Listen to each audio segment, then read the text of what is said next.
I'll introduce you. Hello, everybody. This is Conversations with Your Nurse Advocates, and this is episode we're up to now 27.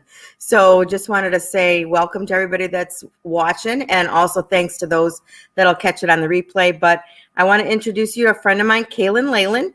She is a social worker, and she is going to talk to us tonight about advanced directives. And we talked a little bit last week about how you can get caught in a healthcare situation when you're totally unprepared. And so this is one of the ways that you can help with that. So I'm just going to introduce Kaylan, and she's going to talk a little bit about advanced directives. Kaylan, go ahead. It's nice to have you.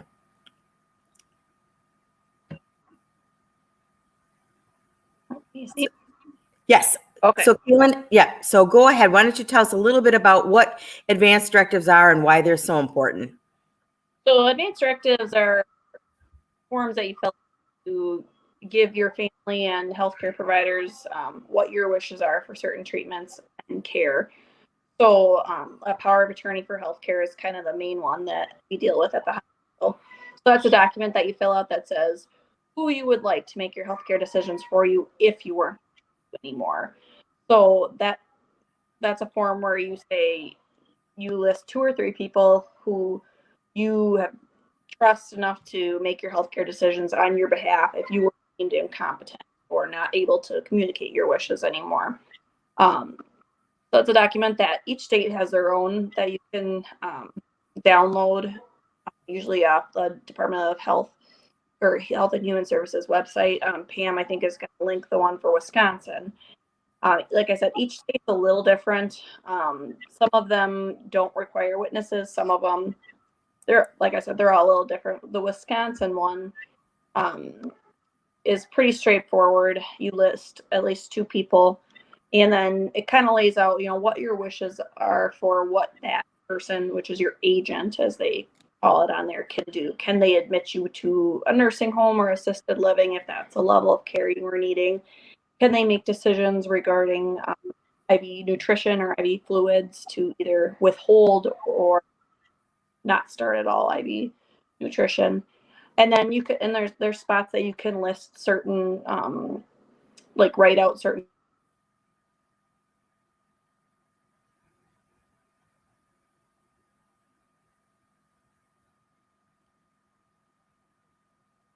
And we'll just hopefully we'll having looks like some internet connection issues here. Please be patient. We'll have Kaylan right back with us here in just a minute.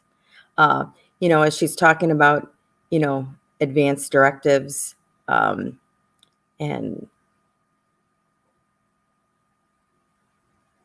she's still.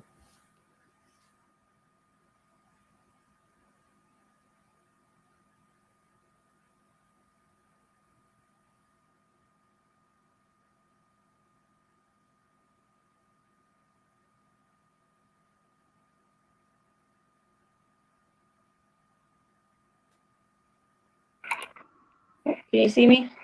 Yes. Okay, sorry about that. That's okay. That's okay. Where did I cut off? We lost when you were talking about IV fluids or nutrition. So yeah, it can specify if your agent can make decisions regarding. Sorry if you can hear my son in the back. That's okay. That's okay. Fluids or IV nutrition. There's also a section there you can write out specific wishes if you have strong views on certain things, like I don't want to be intubated or I don't want dialysis. Each religion, you can find certain documents specific to religions too. Specifically, like Jehovah's Witnesses have a certain form that you can find online, specifying like blood products, things like that. So like I said, each state has their own power of attorney for healthcare. You can also go, which is free, you can get that off online, but you can also go to an attorney to get a power of attorney for healthcare drafted. That would cost attorney fees, but a lot of people do that as well. But like I said, you can go get it. If you live in the States, you can always call like your local hospital. I work at the hospital. We get calls about power of attorney for healthcare all the time. And you could usually set up a time to meet with them to have a social worker assist you with filling out your power of healthcare, or like your local clinic should have a social worker usually. So yeah, that's a document, like I said, that you fill out to list who you want to make your healthcare decisions for you. That document isn't what we call activated until two doctors see you and say that you're not competent or able to make your own healthcare decisions anymore. So, but until that's activated, it's just kind of sitting there waiting to be used if needed.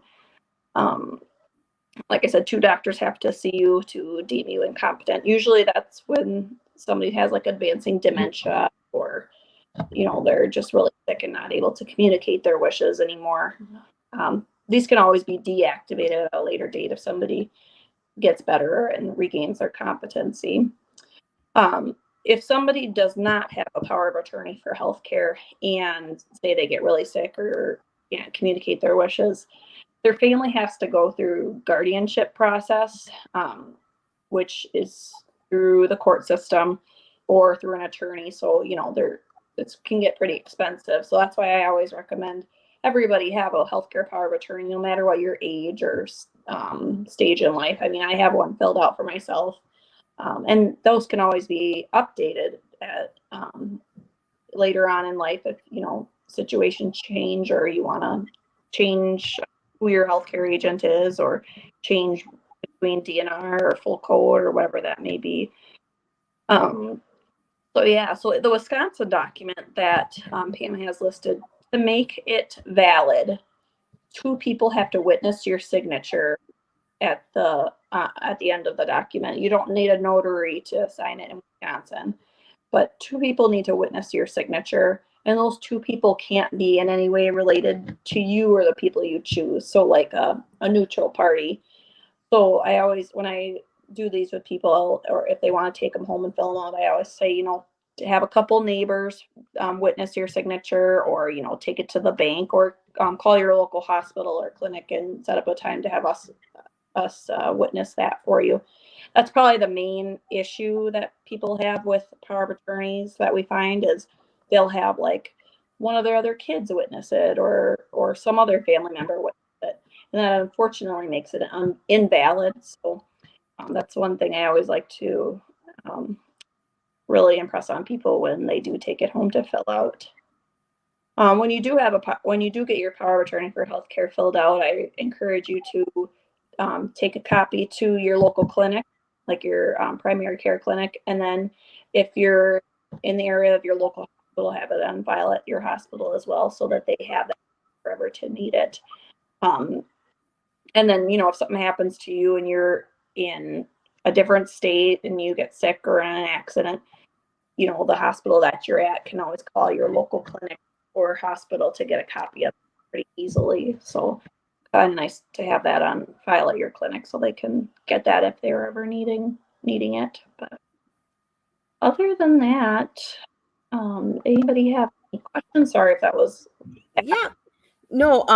So, Kaylan, talk about. So I know a lot of times when families in a healthcare crisis, obviously that's not the time, to put a power of attorney for healthcare or advanced directives in place. So, just run us through a scenario. Say if someone comes in, if a family member does not have one and they come in the hospital and they're unresponsive, what happens? What does that look like for a family? So if that were to happen, if we had a patient that came in, they have such advanced dementia or a stroke and can't communicate their wishes, and decisions needed to be made regarding their care, unfortunately, we have to go through the county or an attorney to get guardian of a patient so that a family member legally make those healthcare decisions, or say admit them to a nursing home if needed, or assisted living, and make those decisions on their behalf. So that's why it's really difficult when patients don't have a healthcare power of attorney in those crisis situations, because that can lengthen a hospitalization, because a lot of the times you have to wait for the court hearing for guardianship, which can take time, so that can lengthen your hospitalization. Whereas if you have this document already, it's and you making those decisions too. So if you don't have a power of attorney, unfortunately, it's not you making the decision.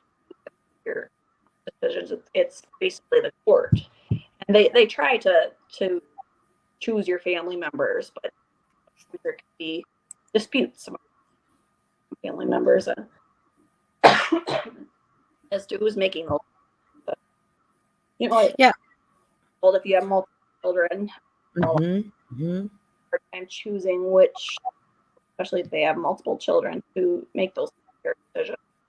And the conversation we have is, who is going to best execute your wishes versus a family member who maybe is just going to be too emotional to what your wishes actually are. Are they actually going to be able to say, no, mom will be intubated, or mom will to have a feeding tube?